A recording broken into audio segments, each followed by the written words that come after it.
ఉన్నయే 4-5 పోస్టులు. అటు చూస్తేనేమో లీడర్ల నడుమ పోటీ గట్టిగా ఉన్నది. మరి ఇక ఏం చేస్తారో ఎవరికి ఇస్తారో అని తీర్ల ఆలోచనలు చేసిర్రు చాలా మంది. గల్లీ నుంచి ఢిల్లీ దాకా మీటింగ్లు అయినాయి, ఫోన్లల్లో ముచ్చట్లు నడిచినాయి. ఆఖరికి సీట్ల కూర్చునేది ఎవరిలో చెప్పిర్రు. వాళ్ళంతా నామినేషన్లు కూడా చేసిర్రు. మరి ఇక కాబోయే ఎమ్మెల్సీలను ఒక్కసారి అరుచుకునొద్దాం పార్రి.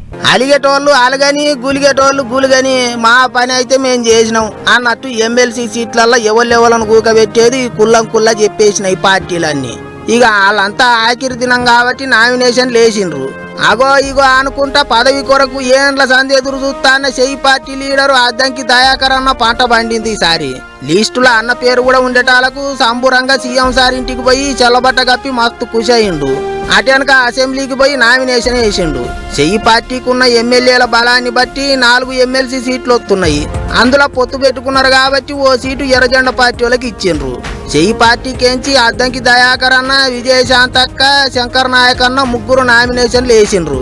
మంత్రులు, సీఎం సారు, తత్తిమ లీడర్లంతా పోయి వాళ్ళతో నామినేషన్లు వేయించిండ్రు. సిపిఐ పార్టీకేంచి నెల్లికంటి సత్యమన్న నామినేషన్ వేసిండు. అటు కారు పార్టీ వాళ్ళకు కూడా ఓ సీట్ వస్తుంది కాబట్టి షానొద్దుల సంది పోస్ట్ కొరకు ఎదురు చూస్తాన్న దాసోజు శ్రవణ అన్నకు సీట్ ఇచ్చిండ్రు. ఈసారి మాజీ మంత్రి కేటీఆర్ సారు, తత్తిమ లీడర్లంతా కలిసిపోయి ఆయనతో నామినేషన్ వేయించిండ్రు. ఇక ఉన్న 5 సీట్లకు 5 మందే నామినేషన్లు వేసిండ్రు. అంటే పోటీ లేదు కాబట్టి ఎన్నికయ్యేది కూడా 5 మందే. కానీ పద్ధతే కాబట్టి ఎలక్షన్ రూల్ ప్రకారం నడుస్తుందట. ఇప్పుడున్న ఎమ్మెల్సీలు సీట్లకేంచి దిగిపోనికే మార్చి 29 దాకా టైం ఉన్నదట. అందుకే ఆ తర్వాతనే ప్రమాణ స్వీకారం ఉంటుందా అంటున్నారు. అటు ఏపీలో కూడా లీడర్ సాబులు నామినేషన్లు వేసిండ్రు.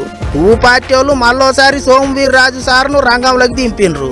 ఇక ముచ్చట్లు జోరుగుంటాయి పోయినరే అనుకుంటారు పబ్లిక్.